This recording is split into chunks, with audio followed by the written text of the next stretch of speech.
Baik, puji nama Tuhan, Bapak Ibu dikasih oleh Tuhan. Shalom. Apa kabar? Luar biasa. Kita bersyukur pada pagi hari ini kita kembali ada di tempat ini. Saya percaya semua oleh karena pimpinan Tuhan. Untuk itu selamat datang kami ucapkan kepada seluruh jemaat Tuhan yang hadir di tempat ini. Mari sama-sama kita masuk di dalam hadirat Tuhan. Di tempat ini kita memuji, membesarkan dan meninggikan Tuhan dan juga mendengarkan firman Tuhan pada pagi hari ini. Mari siapkan nanti kita untuk datang kepada Tuhan dengan kesungguhan hati. Mari kita awali dengan doa. Doa dipimpin oleh Bapak Pendeta Julius. Mari satu hati kita mulai ibadah kita untuk hari ini. Doa syafaat. Terima kasih Tuhan, kami bersyukur. Terima kasih buat kebaikan-Mu dan waktu seminggu sepekan ini Tuhan. Segala kebaikan-Mu menyertai dari segala seluruh aspek kehidupan kami, dan Kau telah memberkati kami semua ya Tuhan Yesus. Biarlah Tuhan hari ini kami ingin beribadah kepada Engkau Tuhan, urapi kami semua ya Tuhan. Kami minta kuasa-Mu Tuhan turun atas ibadah kami Tuhan, dengan Roh Kudus yang menuntun untuk menyertai di dalam ibadah kami Tuhan. Urapi kami semua dari WL sehingga imam-imam pemusik-Mu Tuhan Yesus. Kami sangat percaya dengan kuasa hadirat-Mu, kemuliaan-Mu turun atas di dalam pujian penyembahan kami ya Tuhan Yesus. Sehingga mulut, hati dan pikiran kami Tuhan Yesus memuji, menyembah Engkau ya Tuhan, untuk mempersembahkan yang terbaik di dalam Engkau ya Bapa. Urapi kami semua, urapi buat hamba-Mu yang akan menyampaikan firman-Mu. Pak Robi Tenggala Tuhan Yesus, yang percaya kepakai dengan kuasa-Mu, dengan hikmat-Mu Tuhan Yesus, pewahyuan-Mu, kuasa ilahi-Mu yang akan menyingkapkan dengan firman-Mu Tuhan Yesus, sehingga firman-Mu yang akan menaburkan buat setiap kami Tuhan Yesus, sehingga hidup kami diubahkan, sehingga hidup kami diberkati Tuhan dengan firman-Mu ya Bapa, dan hidup kami Tuhan Yesus diubahkan segala di dalam kehidupan kami Tuhan Yesus. Urapi Tuhan hamba-Mu ya Bapa, Pak Robi ya Tuhan Yesus. Berdoa Tuhan buat Pastor Niko sebagai kepala sidang kami Tuhan, pakai lebih dahsyat lagi Tuhan, pakai Tuhan dengan pengertiannya dari Engkau Tuhan, dengan visi misi lebih lagi Tuhan Yesus atas kepala sidang kami Tuhan. Pakai hamba-Mu Tuhan sebagai messenger api Pentakos yang ketiga nih Tuhan Yesus. Biarlah kuasa Roh Kudus-Mu Tuhan lebih dahsyat lagi Tuhan, untuk mencurahkan dengan kuasa-Mu Tuhan, dengan melawat dengan api Pentakos ya Tuhan Yesus, boleh mengerti tujuan maksud api Pentakos yang ketiga Tuhan Yesus, sehingga setiap umat-Mu Tuhan Yesus mengenal Engkau Tuhan Yesus, mengenal nama Yesus dengan perjumpaan secara otentik Tuhan, dengan harvest now Tuhan, dalam penuaian kami Tuhan Yesus, dengan visi kami ya Bapa. Kami sangat percaya Tuhan Yesus, everyone for the Jesus Tuhan Yesus, Kau yang melawat umat-Mu di dalam penuaian kami ya Bapa. Pakai lagi Tuhan untuk kedua wakil kami yang selalu mendukung atas kembali sidang kami, dengan satu tujuan, satu visi Tuhan, selalu menopang atas kembali sidang kami ya Bapa, sehingga satu visi, satu tujuan Tuhan yang Kau berikan atas gereja kami, sehingga terwujudnya penuaian beribu-ribu rasa pasti tergenapi ya Bapak, karena atas api Pentakos yang ketiga nih Bapak. Diberkatilah Tuhan hamba-Mu ya Bapak, diberkatilah juga Tuhan buat hamba-Mu, buat Pastor William beserta Ibu Gembala Tuhan Yesus, Gembala C4 Tuhan, pakai juga lebih dahsyat lagi Tuhan, dengan penuaian yang Kau berikan Tuhan, dengan visi untuk 10.000 jiwa Tuhan Yesus. Kami percaya Kau akan menggenapi, Kau yang melawat Tuhan Yesus atas seluruh Tuhan di bawah C4 Tuhan. Cabang-cabang akan menuai, cabang-cabang akan dipenuhi dengan kemuliaan-Mu ya Bapak. Jiwa-jiwa Kau akan menambahkan lebih dahsyat lagi ya Bapak. Kami percaya Tuhan C4 menuai dalam Kau ya Bapak. Diberkatilah Tuhan seluruh pengerjaan C4 Tuhan Yesus maupun hamba-hamba-Mu. Diberkatilah juga Tuhan untuk hamba-Mu buat Pastor Hengki Tuhan sebagai gembala kami di GBI Pademangan Tuhan Yesus. Kau memberikan Tuhan tanggung jawab yang lebih besar lagi Tuhan, beban atas sebagai leadership kami Tuhan di GBI Pademangan Tuhan Yesus. Kau kuatkan, Kau teguhkan hamba-Mu Tuhan untuk memimpin GBI Pademangan Tuhan, untuk mewujudkan Tuhan untuk visi kami 5.000 jiwa Tuhan.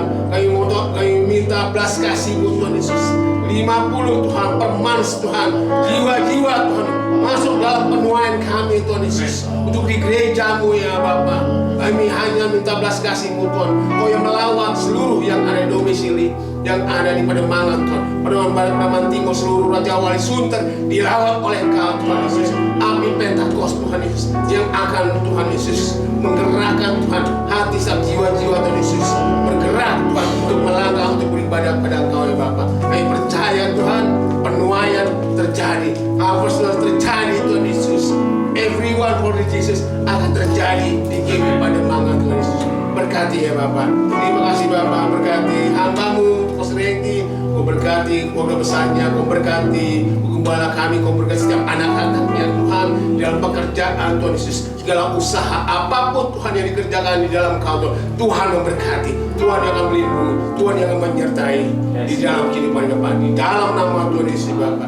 Terima kasih Bapa, kami berdoa buat negeri kami, kami cintai buat bangsa kami, percaya tuntun bangsa kami Tuhan Yesus dengan tiang api dan awan-Mu Tuhan, sehingga bangsa kami Tuhan akan mengalami Tuhan terobosan yang besar Tuhan, akan mengalami Tuhan Yesus segala kekayaan kemuliaan-Mu ya Bapa, di mana Indonesia akan maju, Indonesia emas Tuhan, Indonesia tidak akan pernah gelap Tuhan, Indonesia akan menjadi terang Kristus Tuhan atas pimpinan Kau ya Tuhan Yesus. Kami minta Tuhan Yesus pulihkan negeri kami ya Bapa, pulihkan setiap umat bangsa yang ada dalam Kau kasih ya Bapa, setiap umat-Mu ya Bapa, dalam keadaan Tuhan, di dalam pengangguran maupun dalam keadaan ekonomi kemerosotan Tuhan, seluruhnya apapun Tuhan Yesus, di dalam kehidupan bangsa kami Tuhan akan tolong Tuhan Yesus. Kau akan membukakan jalan Tuhan Yesus atas bangsa kami yang umat-Mu ya Bapa, dalam keadaan sakit maupun dalam keadaan gempa bumi maupun dalam segala sesuatu apapun Tuhan yang akan Tuhan membuka jalan Tuhan, pintu-pintu berkat akan terjadi di bangsa kami, sehingga Indonesia emas, Indonesia unggul akan maju terus Tuhan, bergerak di dalam nama Engkau ya Tuhan Yesus. Berkati Tuhan atas pimpinan bangsa kami Prabowo Gibran Tuhan, yang percaya biarlah hikmat ditakutkan Kau Tuhan, yang akan Kau nyatakan Tuhan Yesus di dalam kehidupannya Tuhan, untuk membawa pemimpin bangsa kami ya Bapa. Hikmat yang takut akan Kau, hikmat yang berintegritas Tuhan, yang akan Tuhan melakukan bangsa kami untuk Tuhan maju ke depan ya Bapa, sehingga takut akan Kau Tuhan, untuk membawa roda pemerintahan Tuhan untuk maju di dalam Kau ya Bapa. Berkati Tuhan Indonesia Tuhan, berkati seluruh kepemimpinan dari Menteri, DPR, Gubernur, seluruh Bupati Tuhan, maupun pejabat-pejabat yang rendah Tuhan Yesus. Kami percaya biarlah Tuhan Kau menaruh hati yang berintegritas, sehingga mewujudkan yang takut akan Kau Tuhan untuk negeri kami. Diberkatilah bangsa-Mu Tuhan, diberkatilah Tuhan untuk bangsa Israel, buat kesayangan-Mu. Kami sangat percaya bangsa-Mu sebagai biji mata-Mu Tuhan, Tuhan akan berkati ya Tuhan Yesus, berlimpah-limpah dengan kasih kemenangan yang Kau berikan ya Bapa. Kau yang akan meluputkan segala apapun Tuhan di dalam sesuatu Tuhan, penghinaan maupun segala Tuhan ejekan atas bangsa umat-Mu Tuhan. Kami percaya Tuhan selalu memberkati bangsa umat-Mu. Diberkatilah Tuhan. Terima kasih Bapa, terima kasih sekalilah kami hari ini setiap umat-Mu. Kami siap Tuhan untuk beribadah pada Engkau. Kami buka hati dan pikiran kami.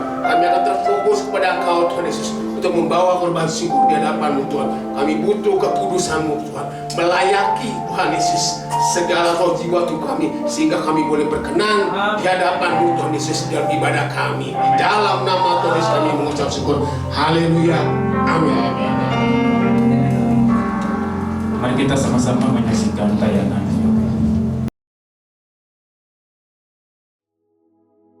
Shalom saudara, pernah kan membayangkan berpergian ke suatu tempat yang asing tanpa membawa smartphone? Hal ini mungkin menakutkan bagi sebagian dari kita. Ini menunjukkan betapa teknologi tidak dapat terlepas dari kehidupan manusia. Sehari-hari teknologi membantu hidup kita menjadi lebih baik, lebih mudah dan lebih efisien. Dari alarm yang membangunkan kita di pagi hari, informasi perkiraan cuaca hari ini, mana rute tercepat ke kantor, jumlah langkah kita setiap hari, hingga memberikan rekomendasi tempat makan yang terbaik. Sebenarnya, sumber teknologi itu dari mana? Mari kita lihat apa yang dikatakan Alkitab. Kitab Kejadian pertama-tama memperkenalkan Allah sebagai Allah pencipta dan manusia adalah salah satu dari ciptaannya. Uniknya, manusia dibentuk menurut gambar dan rupa Allah pencipta itu sendiri. Manusia diberikan perintah untuk menguasai dan mengelola bumi sambil berjalan dalam hubungan yang intim dengan Allah. Namun, karena ketidaktaatannya, manusia melanggar perintah Allah. Menyadari keadaannya telanjang, manusia membuat cawat dari pohon ara. Ini adalah pertama kalinya manusia menciptakan teknologi. Melihat kelemahan dari teknologi pakaian buatan manusia itu, Allah membantu meningkatkan kualitasnya. Bahan pakaian dari daun yang mudah rusak diganti dengan kulit binatang yang lebih tahan lama. Dari sini kita melihat bahwa sumber dari teknologi adalah Allah sendiri. Yakobus 1 ayat 7 menuliskan bahwa setiap pemberian yang baik dan setiap anugerah yang sempurna datangnya dari atas, diturunkan dari Bapa segala terang. Kejadian 1 ayat 31 menyatakan bahwa Allah melihat segala yang dijadikannya itu sungguh amat baik. Jika teknologi itu dari Allah, maka teknologi itu pasti baik bagi manusia. Alkitab mencatat bahwa teknologi terus berkembang dari satu generasi ke generasi berikutnya. Selain itu, ada juga lompatan kemajuan teknologi sebagai akibat dari pewahyuan dari Allah kepada tokoh-tokoh tertentu. Nuh diberi instruksi ilahi untuk membangun satu bahtera yang panjangnya 1,5 kali lapangan sepak bola, lebarnya 2 kali truk kontainer, dan tingginya seperti bangunan 4 lantai. Tanpa teknologi yang hebat, tidak mungkin bisa dibangun satu konstruksi sebesar ini. Bagaimana dengan teknologi yang dijelaskan Yusuf kepada Firaun mengenai cara menyimpan gandum yang luar biasa banyaknya dalam 7 tahun kelimpahan, sehingga dalam 7 tahun masa kekeringan, gandum itu tidak busuk? Mendengar hal ini, Firaun berkata bahwa Yusuf adalah seorang yang penuh dengan roh Allah, yang demikian berakal budi dan bijaksana. Bezalel dan Aholiab membantu Musa membangun bait Allah di padang gurun dipenuhi roh Allah sehingga mampu membuat suatu tempat yang layak untuk Allah yang Maha Kudus hadir dan menyatakan kemuliaannya. Roh Kudus memberikan pewahyuan kepada orang percaya untuk menjadi unggul dalam teknologi. Jadi bagi saudara yang bekerja dalam bidang penelitian dan perkembangan teknologi, sungguh-sungguhlah mendalami ilmu yang saudara miliki dan mintalah pengurapan dari Roh Kudus untuk mendapat hikmat bagi terobosan-terobosan teknologi yang berguna untuk kehidupan manusia dan kepentingan kerajaan Allah. Namun, kejatuhan manusia dalam dosa juga memberi dampak buruk atas teknologi. Hal ini ditunjukkan dengan berbagai penyalahgunaan teknologi yang ada, seperti obat anestesi yang bermanfaat dalam dunia medis diselewengkan menjadi narkoba yang merusak generasi. Internet yang memudahkan hidup manusia disalahgunakan untuk penyebaran konten pornografi. Menyadari manfaat teknologi dan kemungkinan penyalahgunaannya, kekristenan tidak anti teknologi. Gereja justru memberikan sumbangsih bagi perkembangan teknologi. Sebagai contoh, University of Paris di bawah pengawasan Cathedral of Notre Dame de Paris diakui sebagai pusat intelektual di Eropa pada abad pertengahan. Thomas Aquinas, salah satu tokoh dari sekolah tersebut, adalah seorang filsuf yang diakui dunia sekaligus seorang ahli teologi yang memberikan kontribusi besar kepada doktrin gereja. Albertus Magnus, seorang ahli teologi, juga menguasai ilmu botani, kimia, metafisika, dan ilmu pengetahuan lainnya. Ini bukti bahwa seorang yang rohani juga dapat unggul dalam ilmu pengetahuan. Sejalan dengan itu, kelompok Pentakosta juga sangat terbuka terhadap teknologi dan perkembangannya. Dalam buku Thinking in Tongues, James K.A. Smith memberikan gambaran mengenai spiritualitas Pentakosta sebagai berikut. Yang pertama, keterbukaan radikal kepada Allah.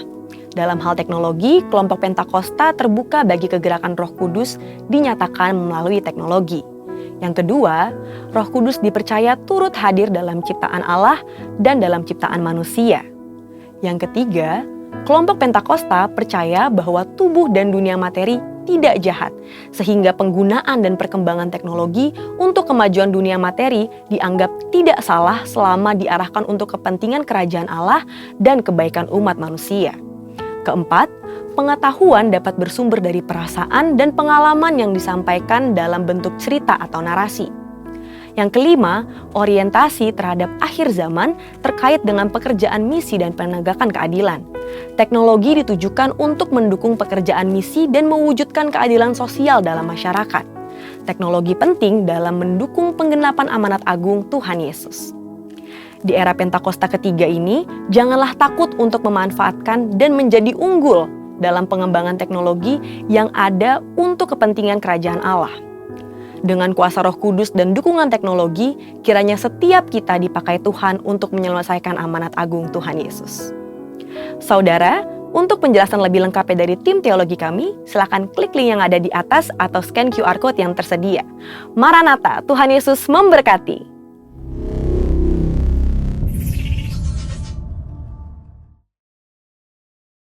Kita datang bersama di dalam rumah Tuhan untuk meninggikan, membesarkan nama Tuhan. Bapak yang baik, terima kasih Tuhan. Terima kasih Bapak. Kami mau datang mencari wajah-Mu Tuhan. Kami mau mencari Engkau di tempat ini. Inilah hati kami. Inilah diri kami Tuhan.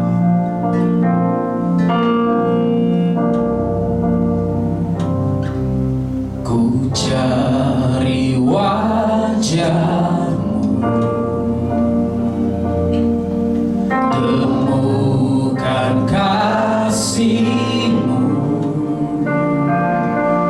Kau bukan Tuhan yang jauh dariku.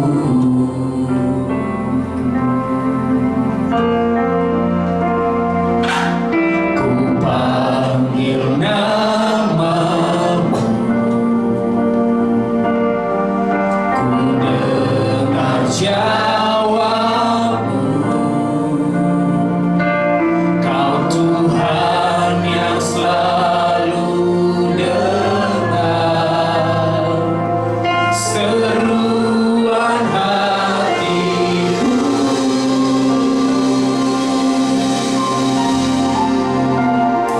Sungguh indah Kau Tuhan, penuh kasih dan sayang. Kau tempat penghiburan bagi setiap hati yang terluka. Sungguh indah Kau Tuhan, menara perlindungan.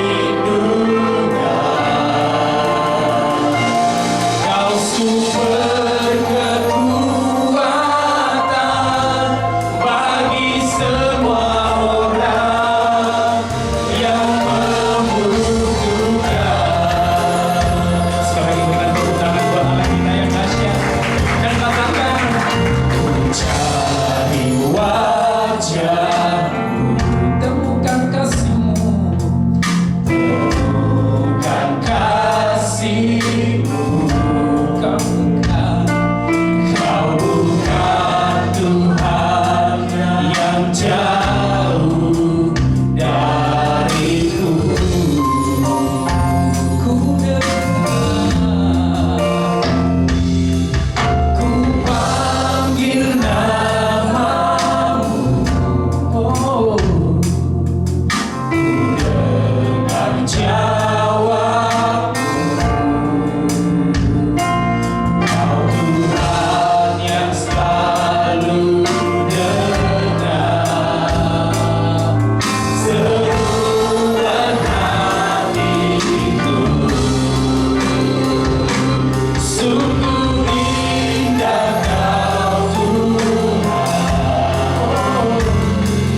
penuh kasih dan sayang. Kau tempat penghiburan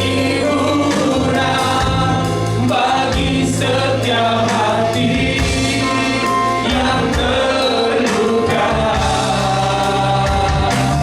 Sungguh indah Kau Tuhan, menara perlindungan. Kau sumber kekuatan bagi semua orang yang membutuhkan. Sungguh indah, sungguh indah Kau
terima kasih.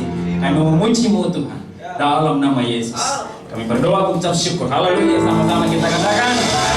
Amin. Oleh yang kiri kanannya Bapak Ibu katakan happy Sunday, selamat beribadah. Mari memuji Tuhan dan kita memuji Tuhan. Mari kita agungkan Tuhan kita. Yo. Mari bersama-sama kita bertepuk tangan.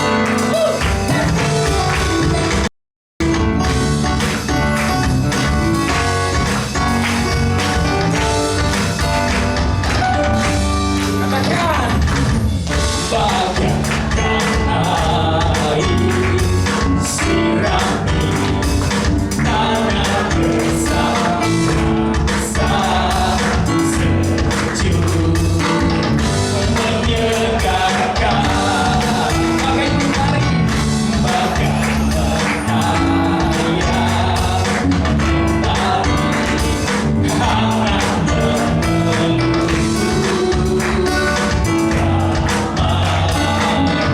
di jiwaku lembut indah untuk katamu kami jalanku beri pengharapan untuk selamanya sampai selamanya perkataanku bertumbuh di hatiku siang dan malam selalu ku renungkan janjimu yang indah ku berjalan di dalamnya. Amin. Mari sama-sama dan katakan bagaikan air sirami tanah gersang rasa sejuk menyegarkan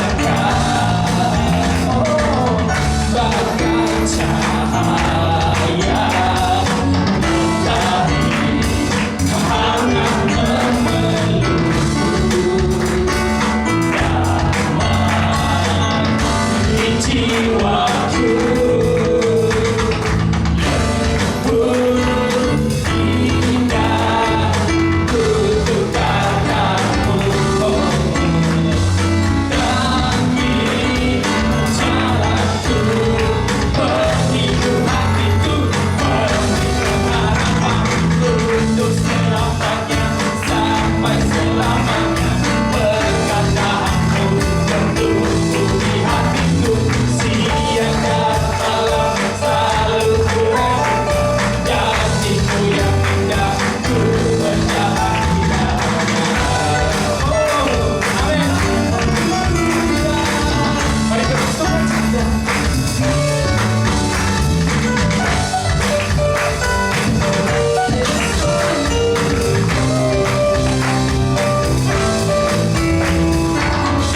Ku ingin selalu berada dekatmu dan ku renungkan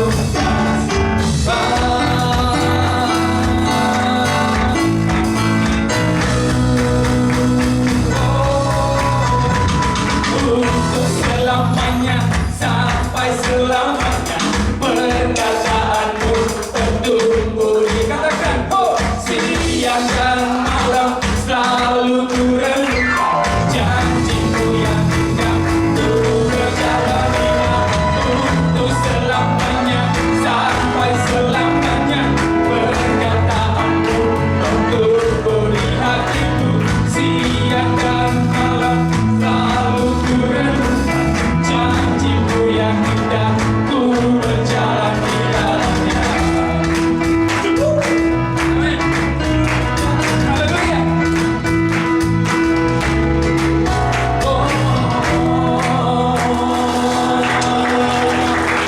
Haleluya. Saya bersuka cita hari ini. Amin. Kita naikkan pujian kita. Oh betapa dalamnya kasih setiamu, oh betapa besarnya kebaikanmu, hidupku dipenuhi kemuliaanmu, indahnya oh Yesusku. Dan katakan lagi, oh betapa dalamnya kasih setiamu,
yang terkasih.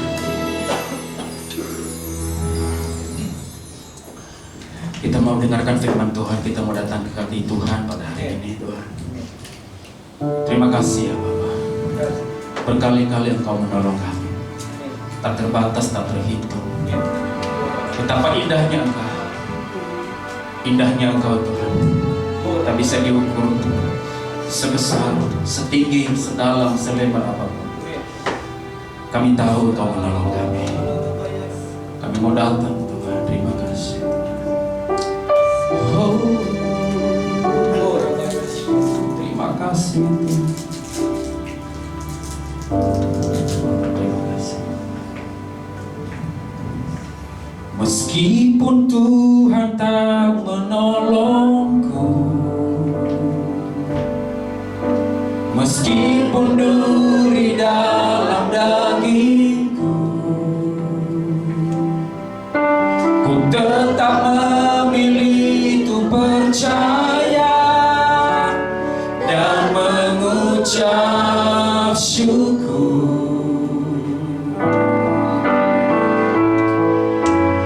Meskipun doaku tak terjawab, meskipun dagingku habis lenyap, tetap memilih untuk percaya dan mengucap syukur.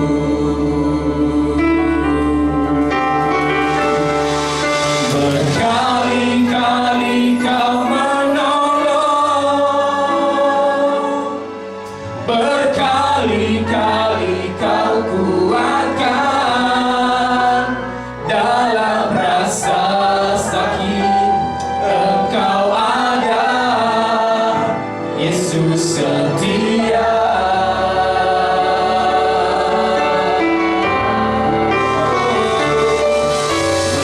Berkali-kali Kau menolong, berkali-kali Kau kuatkan. Dalam lembah gelap Engkau ada, Yesus setia. Terima kasih. Dan katakan, meskipun Tuhan tak menolongku, oh, meskipun duri dalam dagingku, ku tetap memilih, untuk percaya dan mengucap syukur.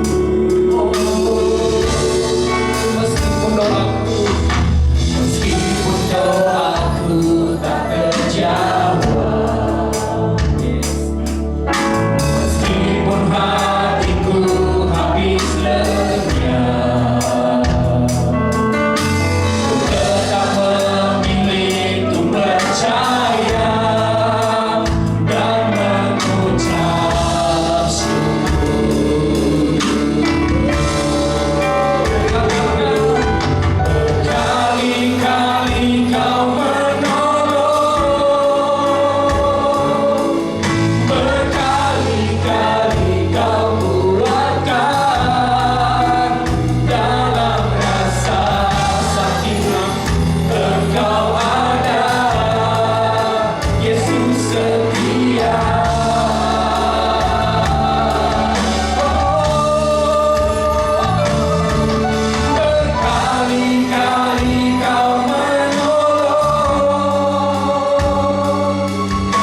sekalipun kadang-kadang kami tidak setia kepada Tuhan, tapi Tuhan selalu setia kepada kami.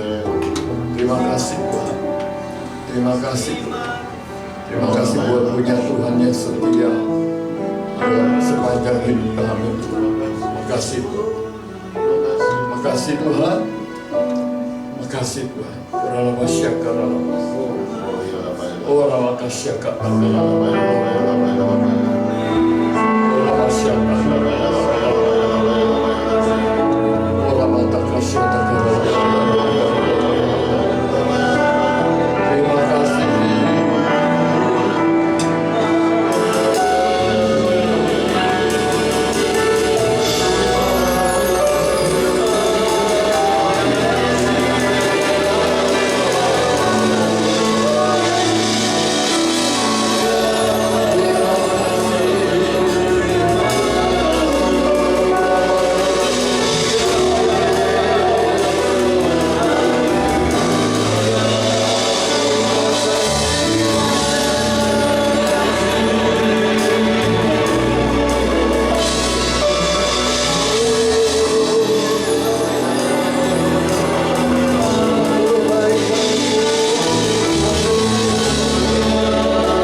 dari segala bahaya, meluputkan kami dari setiap masalah Tuhan.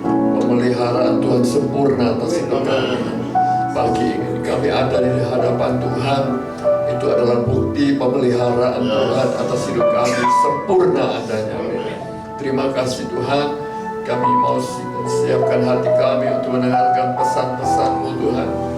Bicara kepada kami dalam cara yang dapat kami pahami, kami mengerti dan kami lakukan dalam hidup kami. Terima kasih Tuhan. Terima kasih Tuhan. Besar kasih setia-Mu bagi kami. Terima kasih Tuhan. Terpujilah nama-Mu. Di dalam nama Yesus yang menjadi Tuhan dan Juru Selamat kami, kami sudah panjatkan doa kami ini. Haleluya. Amin. Beri kemuliaan bagi Tuhan. Silakan duduk. Shalom Bapak Ibu sekalian. Apa kabar? Luar biasa. Terima kasih sudah dipercayakan untuk melayani pada pagi hari ini. Ya saya lama bertanyakan pesan Tuhan bagi kita sekalian untuk hari ini, bagi jemaat di tempat ini. Ya, dan saya menemukan judul yang judulnya adalah selubung. Saudara pernah mencoba pakai selubung yang seperti di caption ini, ya? Apa yang saudara rasakan? Misalnya saudara menutupi seluruh kepala saudara sampai mata, sampai seluruhnya, lalu saudara berjalan. Ya, kita pasti tidak tahu yang mana barat, ya, mana utara, selatan, timur, kita tidak tahu, ya. Meja di mana, kursi di mana, lemari di mana, saudara akan tidak tahu apa-apa. Tidak beda sama orang buta, saudara. Ya, itu perasaan yang sangat tidak baik, ya, saudara, ya. Saya berpikir orang kalau ada cacatnya, ya, mungkin lebih baik tuli daripada buta, gitu, ya, saudara, ya.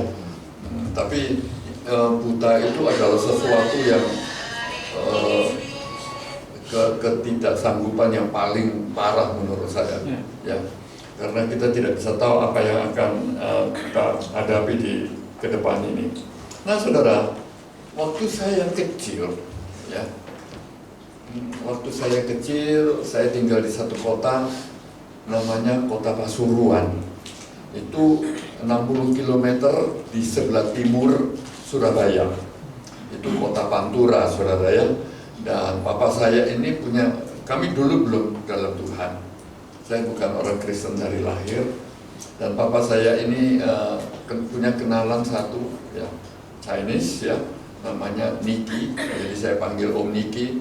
Nah, dia itu saya nggak tahu agamanya apa ya saudara ya, tapi dia punya kemampuan hipnotis gitu.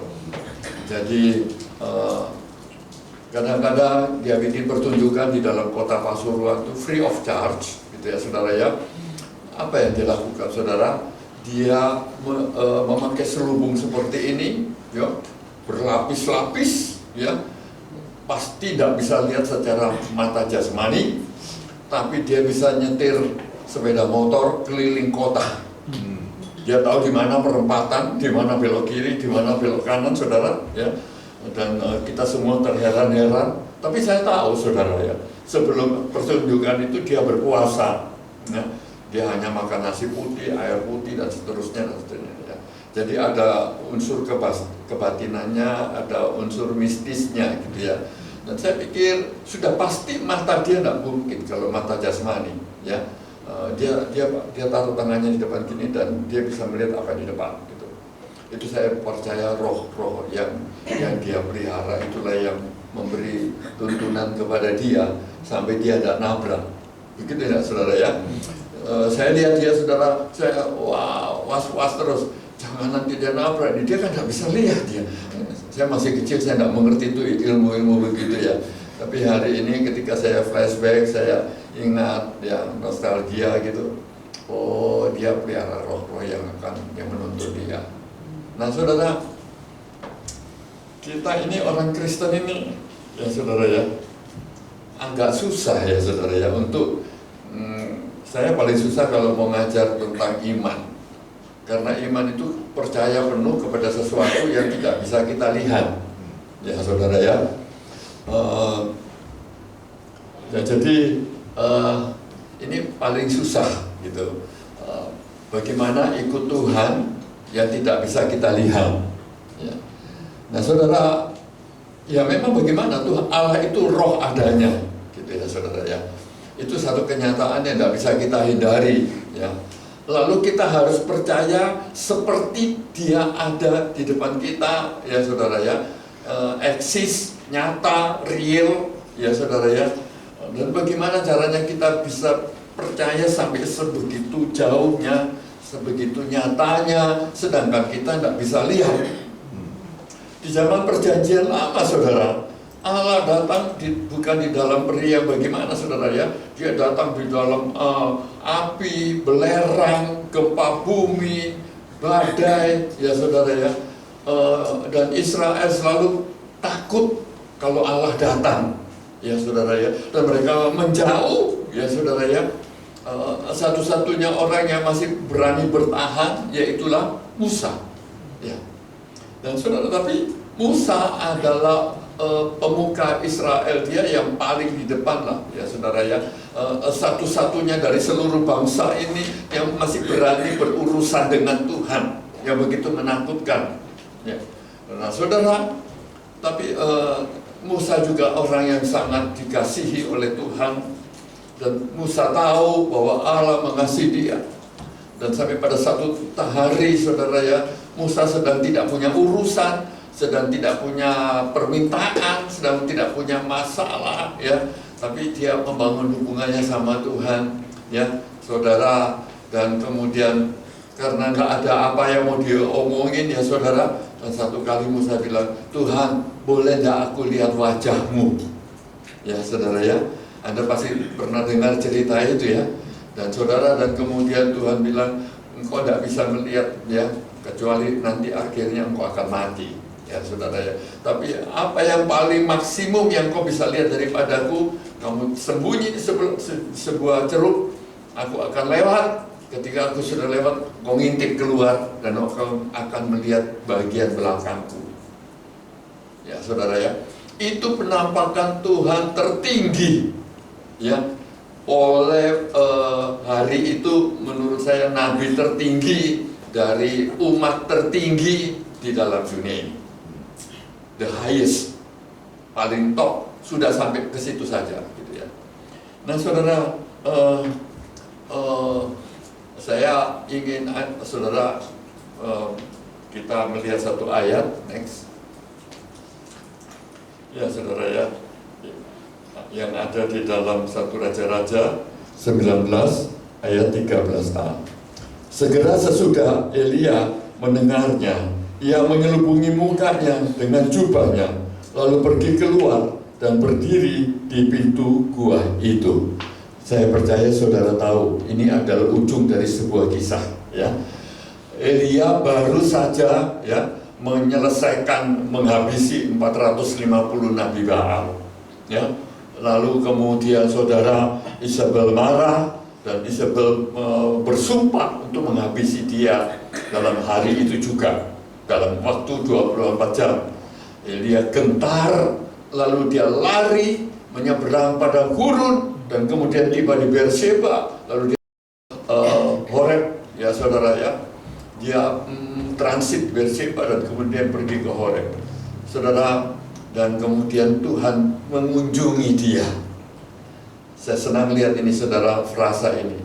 Waktu Adam jatuh di dalam dosa, Allah turun mengunjungi, ya. Allah bukan tidak tahu Adam jatuh dalam dosa, saudara, ya. Allah bukan tidak tahu bahwa Musa pernah melanggar perintah Tuhan. Allah bukan tidak tahu bahwa, ya, Elia sedang terpuruk.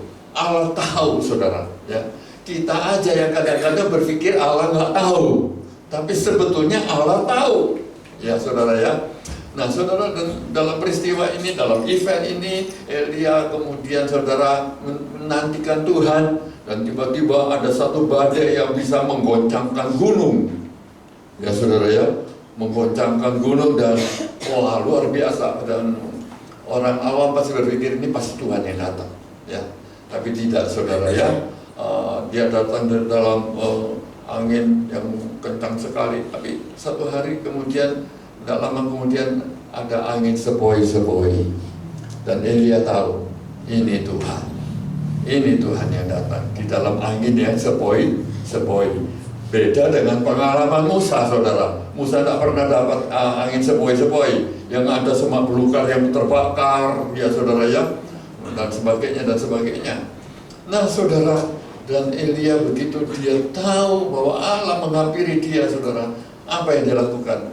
Tidak usah disuruh, saudara, ya. Dia langsung menutupi kepalanya dengan jubahnya, lalu dia keluar. Dia tahu, saudara, ya, bahwa dia tidak boleh melihat wajah Allah dan nanti dia akan mati. Jadi dia menyelubungi, saudara, ya. Saya selalu berpikir, ya saudara, ya, tentang Elia lari dari Berseba itu ada banyak penafsiran, ya. Tapi bagi saya sih, dari sudut pandang saya, Berseba itu bukan apa-apa dibandingkan dengan 450 nabi Baal sebetulnya. Cuma Allah tidak menugaskan dia untuk membunuh Berseba. Allah sudah menetapkan orang lain yang akan membunuh Berseba. Jadi saudara, dia tahu apa yang bukan dia punya, dia tahu apa yang bukan bagian dia, jadi dia menghindar dari Berseba, ya saudara, ya. Nah itulah yang terjadi, ya saudara. Dan kemudian Allah melihat itu sebagai akurasi, ya, very accurate, sangat akurat. Elia itu sekalipun dia tidak bisa melihat Allah yang dia ikuti, tapi dia akurat. Dia tahu persis apa yang bagian dia dan apa yang bukan bagian dia. That is, ya saudara, itu kerennya Elia di situ, saudara. Ya, Elia bukan cuma berani, tapi dia juga akurat. Dan orang berpikir sementara orang, oh penakut Elia, tidak. Ya saudara, ya, Elia tahu dia berhubungan dengan siapa Allahnya, ya saudara. Dan ketika dia bisa mendetek bahkan di antara badai yang bisa menggoncangkan gunung dengan angin sepoi-sepoi, dia bisa membedakan, ya saudara. Sekalipun dia berselubung, dia tahu dia sedang ketemu siapa. Nah saudara,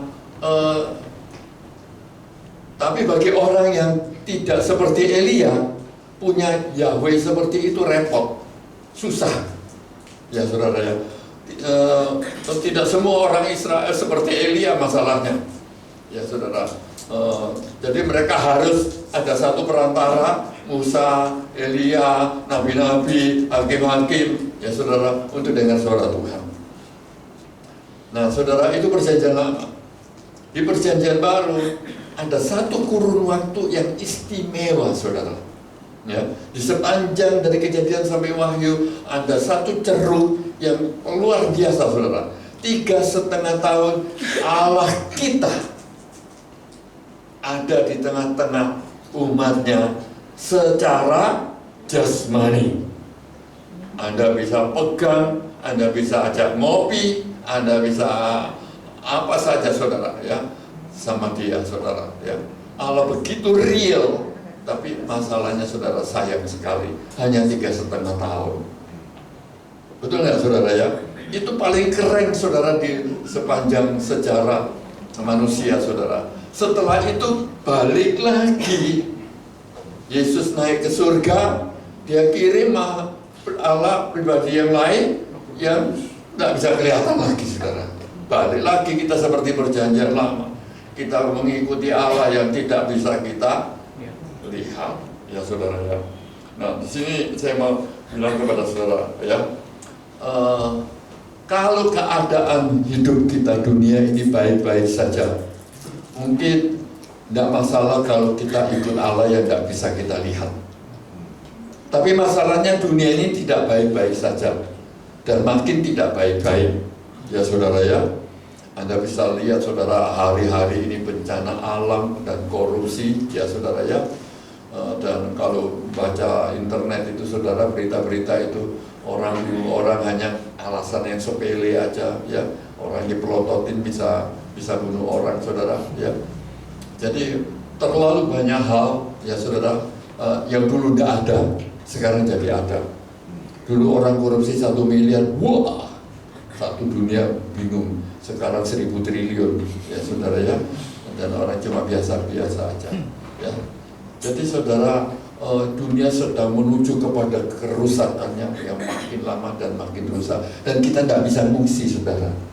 Kita tidak punya basement, kita tidak punya bunker ya saudara ya, yang kita bisa sembunyi dan terisolir dari semua yang tidak baik itu. Kita hidup di tengah-tengahnya itu. Dan itu bukan 1000 tahun lagi saudara, hari ini. Anda tidak bisa berharap mudah-mudahan kalau itu terjadi kita sudah tidak ada gitu. Tidak saudara, Anda masih injak tanah, Anda masih hidup, dan Anda di tengah-tengah itu. Dan ini akan makin lama makin buruk.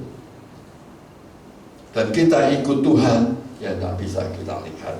Kita mengandalkan Tuhan yang tidak bisa kita lihat. Nah saudara ya, jadi saya mau bilang kepada saudara, bagaimana apa yang harus kita lakukan ya saudara ya. Kita itu seperti secara jasmani kita tidak pakai selubung saudara, tapi secara rohani kita seperti orang yang pakai selubung, karena kita nggak bisa lihat Allah kita. Nah saudara, itu juga yang dialami, trauma itu dialami pasca Yesus naik ke surga. Belum sampai Yesus naik ke surga saudara, baru Yesus mati, disalib dan dikubur. Wah itu nightmare saudara, mimpi buruk ya saudara. Itu trauma saudara bagi orang-orang yang 3,5 tahun pesta pora dengan kemenangan Yesus ya saudara ya. Makhluk yang sakti itu ya saudara ya, tiba-tiba saudara makhluk yang mereka andal-andalkan tiba-tiba ternyata ya mati biasa kayak manusia biasa, dikubur kayak manusia biasa, ternyata biasa-biasa aja gitu. Ya saudara. Nah pada hari kematian itu saudara, itu hari paling gelap di dalam pengikut Kristus. Sebab mereka belum tahu bahwa dia bakal mati. Ya saudara ya. Dan apa yang saudara yang terjadi ya, saya mau ajak saudara agak mengimagine ya, membayangkan situasi yang terjadi ketika mereka menyaksikan dengan kasat mata bahwa hero mereka ya saudara, pahlawan mereka ternyata lemah sekali ya saudara ya. Dan kemudian bukan nanti tunggu ya pembalasanku, tidak, sampai ternyata mati ya saudara, habis ya saudara ya. Habis juga semangat mereka, saudara. Habis semangatnya Petrus, habis semangatnya Thomas, habis semua. Nah, saudara, dalam salah satu, saudara ya, sudut kota Yerusalem pada saat itu, saudara, ada satu kejadian, saudara. Next. Ya, saya baca bagi kita sekalian. Pada hari itu juga, 2 orang dari murid-murid Yesus pergi ke sebuah kampung bernama Emmaus yang terletak kira-kira 7 mil jauhnya dari Yerusalem. Saudara, jadi ketika Yesus mati pada hari itu, ya saudara ya, kemudian Yesus mati dan kemudian Yesus bangkit. Ya, hari ketiga dia bangkit. Tapi waktu dia mati, semua orang Yerusalem tahu, tapi waktu dia bangkit cuma beberapa perempuan yang tahu. Belum dipublish, belum diposting, belum diupload, saudara ya. Baru merupakan bisik-bisik antara beberapa perempuan. Dan saudara tahu ya, perempuan kalau naik saksi itu tidak berlaku di dalam hukum Israel. Jadi apapun yang dia bilang, tidak ada orang percaya, tidak valid sebagai satu saksi. Nah, itu yang menjadi saksinya, yang saksi-saksi yang di hukum Yahudi tidak valid, saudara ya.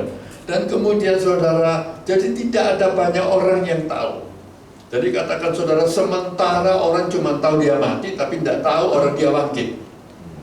Dan apa yang terjadi saudara? Hari Yesus bangkit itu yang belum diketahui oleh semua orang di Yerusalem. Nah saudara, hari itu, ini yang dikatakan di dalam ayat ini, 2 orang murid turun dari Yerusalem ke Emmaus. Nah saudara, apa yang terjadi saudara? Ya, dikatakan sini murid. Saya nggak tahu saudara, karena namanya tidak ada. Saya percaya Alkitab akan menuliskan namanya kalau itu 1 atau 2 dari 12 murid. Ya, karena murid-murid yang level berikutnya, layer berikutnya itu tidak ada yang disebut namanya di Alkitab. Jadi ini bukan 12 murid yang tiap hari ketemu Yesus, bukan. Ya, mungkin 12 murid itu memuridkan gitu loh, saudara. Ya, makanya kalau kita baca Alkitab, saudara, ada yang namanya 3 yang murid utama, 12 murid, ada 70 murid, ada 120 murid yang di kamar loteng, ada 500 murid yang ditemui oleh Tuhan dalam 40 hari. Ya saudara, jadi ada ring 1, ring 2, ring 3, ring 4, ring 5 begitu. Nah saya nggak tahu saudara, ya, Alkitab nggak tulis ini murid ini ring berapa.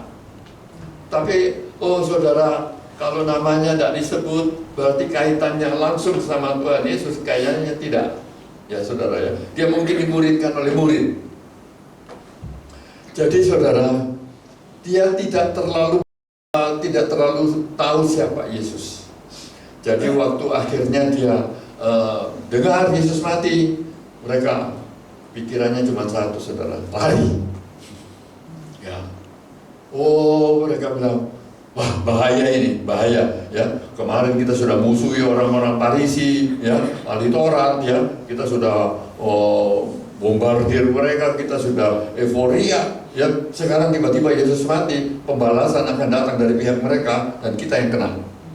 Jadi saudara, yang mereka pikirkan cuma satu, lari. Lari kemana? Emmaus.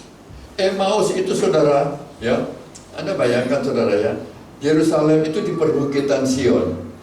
Dia itu 600 meter di atas permukaan laut, ya. Dan Emmaus saudara, yang letaknya 7 mil. 7 mil itu jalan miring gini loh saudara, ya, bukan 7 mil jalan datar gini baru diturun ini, enggak saudara, 7 mil, dan dia itu 490 meter di bawah Yerusalem. Saudara bisa bayangkan, dalam jarak 7 mil, Anda tiba-tiba sudah mendarat 490 meter di bawah. 7 mil itu 10 kilo, ya saudara ya. Dan Anda sudah turun setengah kilo. Dalam 10 kilo Anda turun setengah kilo. Ya saudara, kalau ini perosotan, oke lah saudara ya. Tapi saya percaya ini jalan datar, terus jurang datar gitu saudara ya. Kalau tidak orang gelodong saudara ya, pasti ada begitu. Nah saudara, karena jaraknya begitu sedikit dan dalamnya begitu dalam, Anda tahu 490 meter seperti apa? Pergi ke sana saudara, Jalan Tamrin. Sekarang ada bangunan di belakang Tamrin Line itu saudara ya, itu UOB ya saudara ya, itu di belakangnya ada namanya satu menara baru, Autograph ya saudara ya, tingginya 380 meter, tertinggi di Indonesia ya saudara. Anda pergi ke bawahnya, Anda tidak bisa lihat atasnya. Anda pergi ke puncaknya, Anda nggak bisa lihat ke bawah. Itu baru 380. Jadi kalau 490, ya, Anda berdiri di Yerusalem, mau nengok kayak apapun, Emmaus tidak kelihatan. Emmaus bukan satu kecamatan, saudara. Itu cuma satu RW, cuma satu kampung, isinya sedikit orang, dan orang-orangnya itu bukan orang Yahudi, tapi orang Palestina, orang-orang yang marginal. Seperti kalau zaman Daud itu gua Adulam begitu loh saudara ya, tempat pinggiran ya, tempat bukan untuk orang Yahudi ya saudara ya. Dan ketika mereka dalam keadaan takut, ini dua murid saudara ya, mereka pikir itu ada tempat sembunyi yang bagus. Jadi mereka lari ke sana saudara, turun ke sana pada hari itu. Pada hari itu Yesus bangkit, tapi mereka nggak tahu. Dan ketika Yesus bangkit, orang yang pertama yang dia cari saudara adalah dua murid yang sedang ketakutan ini. Dia belum pergi ke Petrus dan Yohanes, belum saudara. Hari itu ya saudara, orang yang pertama dia kunjungi adalah murid-murid yang sedang ketakutan. Murid-murid yang bahkan tidak sering ketemu sama Tuhan. Dia nggak tahu Tuhannya itu ganteng atau tidak ya saudara ya, berat badannya berapa, sepatunya nomor berapa, dia nggak tahu semua. Dia nggak punya pengenalan yang begitu ya saudara ya. Dengan modal yang seperti itu saudara ya, nomor satu dia takut, nomor dua dia mau lari. Dan Yesus tahu saudara, Yesus tahu kemiskinan orang ini, kekurangan orang ini saudara, dan dia memprioritaskan. Dia datang, sementara dia dua murid itu turun, Yesus datang di sampingnya dan tanya, apa yang sedang kalian bicarakan? Oh, mereka bilang, ini satu manusia yang cuma satu ini di Yerusalem yang tidak tahu kalau Yesus mati. Ya saudara ya. Jadi saya bisa imagine saudara ya, dia pandang Yesus saudara dengan muka yang kaku gitu ya. Kamu ya satu-satunya orang yang tidak tahu kalau Yesus mati, padahal Yesus itu saudara. Kenapa? Saudara, dia tidak mengenal. Ya saudara ya, kalau saya tidak ketemu dengan Pak Gembala 15 tahun, mungkin akhirnya saya juga pangling ya saudara ya. Nah, murid ini ketemu Yesus mungkin setahun tak sekali. Ya saudara ya, bahwa dia tidak mengenali wajah Yesus, amat normal. Ya saudara ya. Dan kemudian akhirnya kita tahu ya saudara ya, ketika Yesus mengangkat cawan dan anggur, baru dia tahu bahwa ini Tuhan. Betul tidak saudara? Ya. Saudara, saya mau bawa pesan kepada kita semua. Kalau kemudian hari keadaan semakin berat, janganlah hubungan sama Tuhan seperti orang yang pakai seluruh. Jumpai dia tiap hari,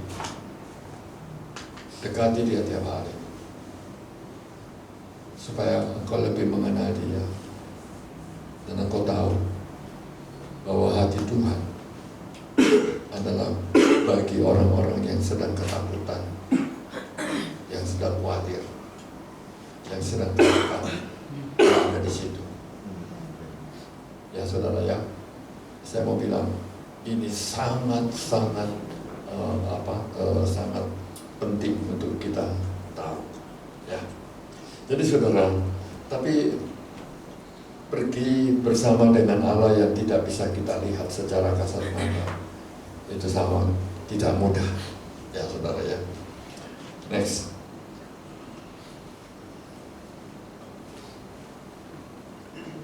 Jadi saudara, saya mau ajak kita sedikit ya saudara ya, mempelajari Yeskel 47. Anda tahu peristiwa 4 kali 1000 hasta, ya? Anda pasti sudah baca semua, saya tidak akan baca di sini. Ya. Anda sudah pernah baca semua, ya. Saudara, dulu saya pikir 4 kali 1000 hasta itu seperti ini, saudara, yang Anda lihat ini. Ya, kita jalan di pantai yang landai, gitu ya, saudara ya. Kute, ya, saudara ya. Beach, ya. Kemudian kita main-main pasir, lalu kita mulai masuk ke dalam air, lalu airnya itu setinggi mata kaki, lalu kita masuk lagi ke dalam, lalu selutut, lalu sepinggang, lalu sampai ke sedada begitu ya. Kita pikir itu seperti orang main di pantai, saudara.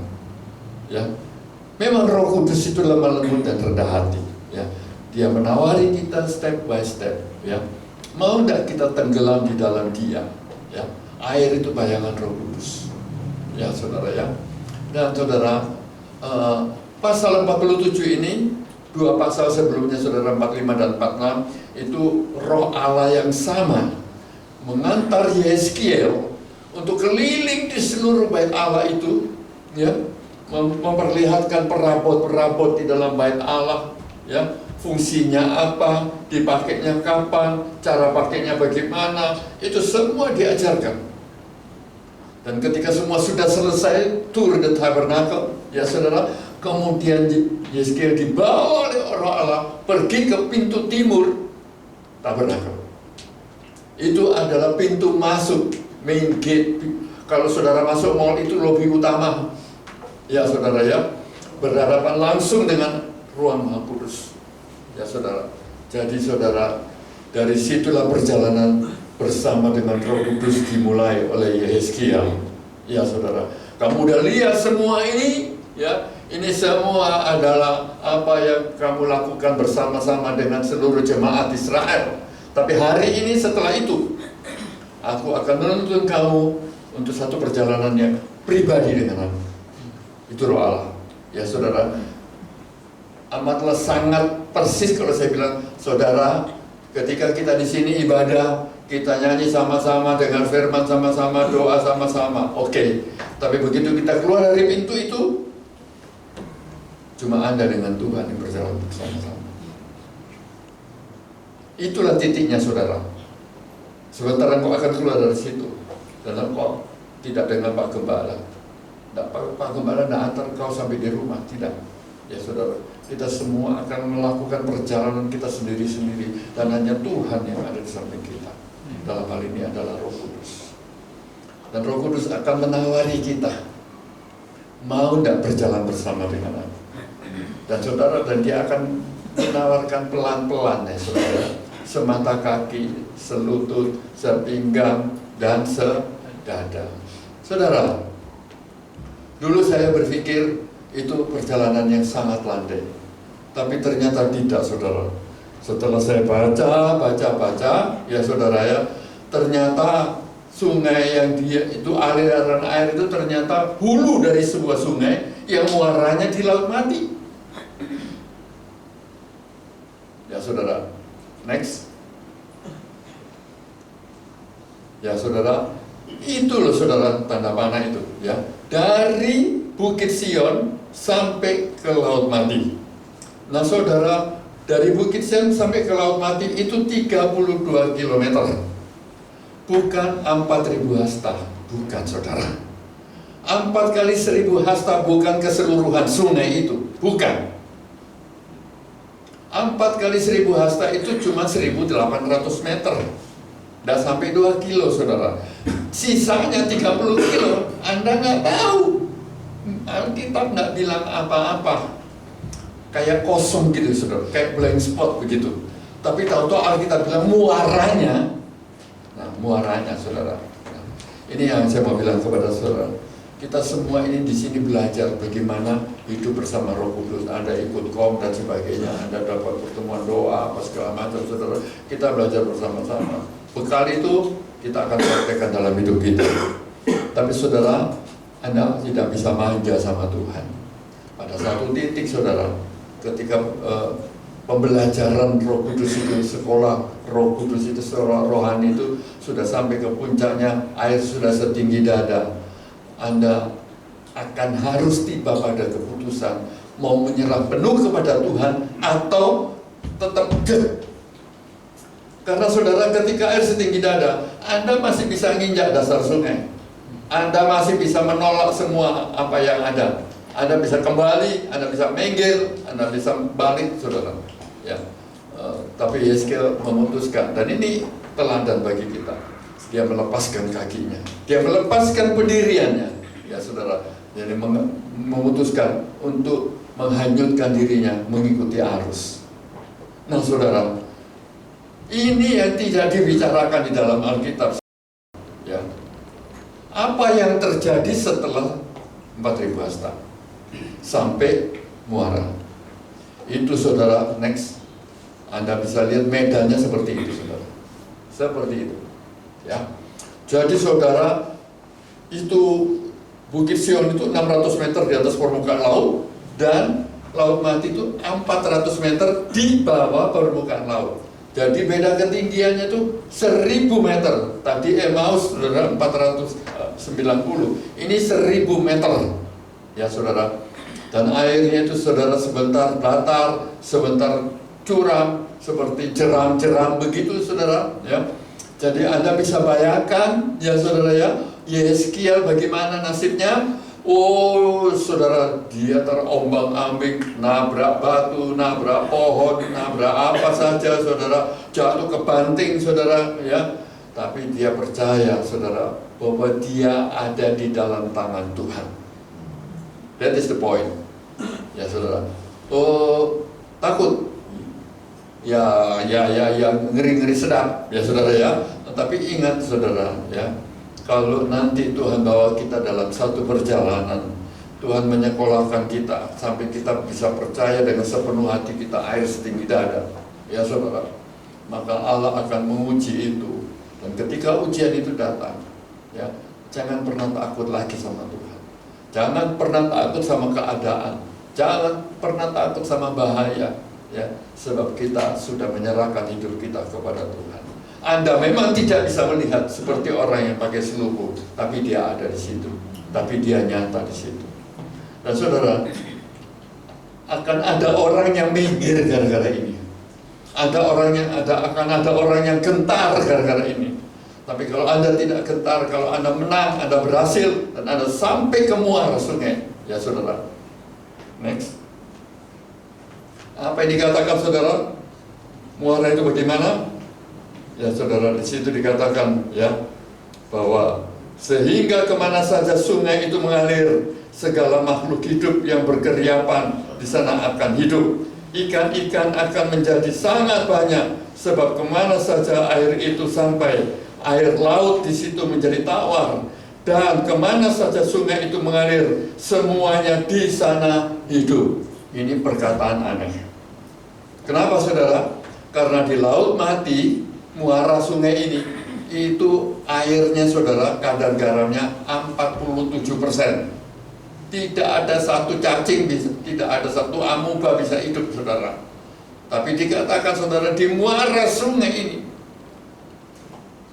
di muara sungai ini, ikan-ikan besar berkeriapan. Kalau saudara baca di situ saudara, muara itu di sebelahnya ada desa namanya Engedi. Itu desa nelayan saudara. Aneh, di tepi Laut Mati ada desa nelayan. Orang menjemur pukat, artinya mereka menjala bukan mancing saudara. Artinya ikannya banyak dan bukan sedikit. Artinya ikannya dikatakan ikan-ikan besar, bukan ikan-ikan kecil, ya saudara. Dan saudara, saya ngebayangin bagaimana bisa ada ikan di Laut Mati, ya saudara. Ya, saya mau bilang kepada saudara, Yeskiel ketika menghancurkan dirinya sampai di muara sungai itu, saudara, ya, dia menemukan ikan itu. Satu klaster, satu environment, satu lingkungan yang aneh sekali saudara. Airnya tawar dan air laut mati yang begitu pekat kadar garamnya tidak bisa nembus klaster muara sungai ini. Sehingga di dalam klaster ini saudara ya, itu ikan-ikan bertumbuh dan jadi besar. Ya saudara, saya mau bilang kepada saudara, perjalanan mengikut Tuhan kadang-kadang kita akan mengalami banyak hal yang menggetarkan hati. Tapi kalau engkau menang, engkau akan tiba di muara itu. Amin. Allah akan buat keajaiban dalam hidup. Tapi kita harus menang. Ya saudara, akan ada banyak hal yang menggetarkan, menggoyahkan, membimbangkan hati kita. Tapi jangan pernah goyah. Anda tahu kemana ujung perjalanan. Meskipun dunia ini seperti laut mati, penuh dengan tanda-tanda kematian, tapi kita akan ada di dalam klaster itu. Amin. Allah akan memprotek kita. Allah akan mengurung kita, ya saudara ya, dan kita akan terpelihara dengan baik. Ya saudara ya, jadi saya berharap saudara hal ini menjadi satu hal yang meneguhkan kita. Saya nggak tahu saudara, kita semua masih akan ketemu dan kita tahu dunia makin lama makin tidak betul, ya saudara ya. Tapi kita tahu bahwa Allah Roh Kudus yang tidak bisa kita lihat itu yang akan menyertai kita. Amin. Anda sekalipun matamu tidak bisa melihat, Anda harus tahu bahwa Dia ada. Amin. Ya. Mari saudara, saya baca bagi kita ayat terakhir. Ayat yang terakhir aja. Dosen, ya. Karena sekarang kita melihat di dalam cermin suatu gambaran yang samar-samar, tetapi nanti kita akan melihat muka dengan muka.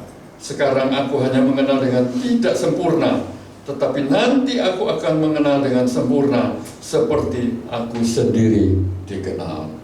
Jadi saudara, sekarang kita lihat Tuhan itu tidak sempurna saudara. Ya, ada orang yang lihat seperti matanya itu, saudara tahu kalau orang mata. Saya pernah ke satu panti asuhan saudara, yang isinya 40 anak buta semua, ya saudara ya.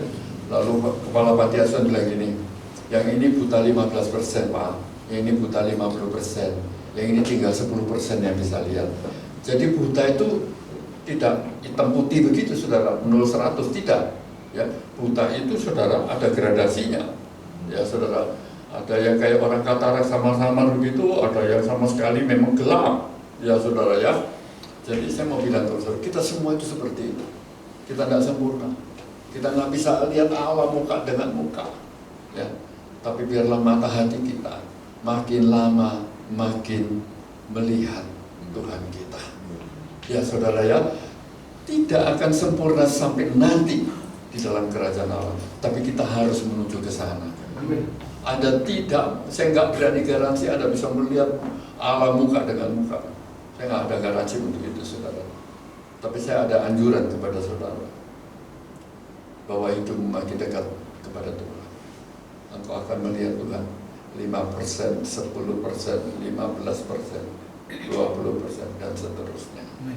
Tuhan Yesus memberkati. Amin. Mari saudara kita makin berdiri. Bapa dalam surga, Hamba sudah sampaikan pesan-pesan-Mu Tuhan, apa yang ada di hati Tuhan, kekhawatiran Tuhan akan kami. Tuhan, kami bersyukur Engkau peduli sama kami, sehingga Engkau menyampaikan pesan-Mu seperti ini pada pagi hari ini kepada jemaat-Mu GPI Pademangan Tuhan.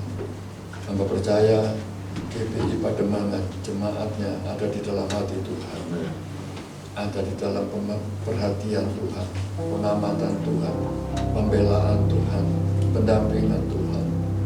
Tuhan, hamba berdoa Tuhan, biar tiap orang di dalam gereja ini yang sudah mendengar pesan-Mu Tuhan, yang sudah mendengar isi hati-Mu Tuhan, dan Engkau bangkitkan hatinya.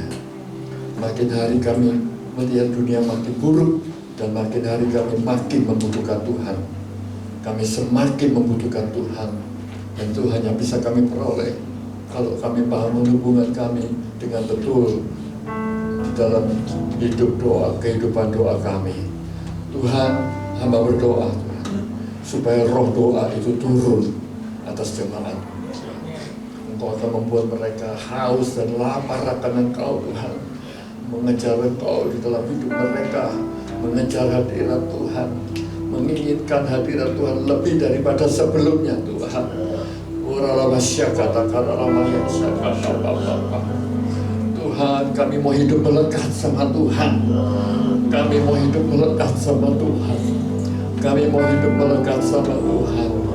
Oh Tuhan, raih kami, peluk kami Tuhan. Oh jangan lepaskan kami Tuhan. Jangan lepaskan kami Tuhan. Jangan lepaskan kami. Jangan lepaskan kami. Tuhan, pegang kami kuat-kuat Tuhan. Pegang kami erat-erat Tuhan. Pastikan kami ada di dalam perlindungan-Mu Tuhan. Terima kasih Tuhan. Oh Ramasikin Aralawaya Syakata Karalawaya Papa Siki Papa. Oh Ramakasiki Papa Papa. Biarkan satu orang pun gagal. Jangan biarkan satu orang pun ketakutan. Jangan biarkan satu orang pun menyerah. Tapi biar semuanya menang Tuhan. Biar semuanya menang Tuhan. Semuanya berhasil. Semuanya mengalami mujizat Tuhan. Semua mengalami pemeliharaan Tuhan. Seperti Engkau memelihara ikan-ikan di laut mati, yang pula Engkau akan memelihara hidup kami di dalam dunia ini Tuhan, yang seperti laut mati ini. Terima kasih Tuhan. Oh kami titipkan hamba-hambamu di sini, pengerjamu, jemaatmu Tuhan, dalam kedua belah tangan Tuhan. Pemeliharaan Tuhan sempurna atas kami. Terima kasih Tuhan. Terpujilah nama-Mu. Dalam berkat nama Yesus kami berdoa dan mengucap syukur. Sama-sama katakan amin.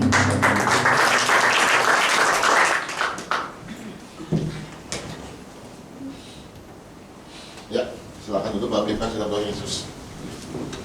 Terima kasih.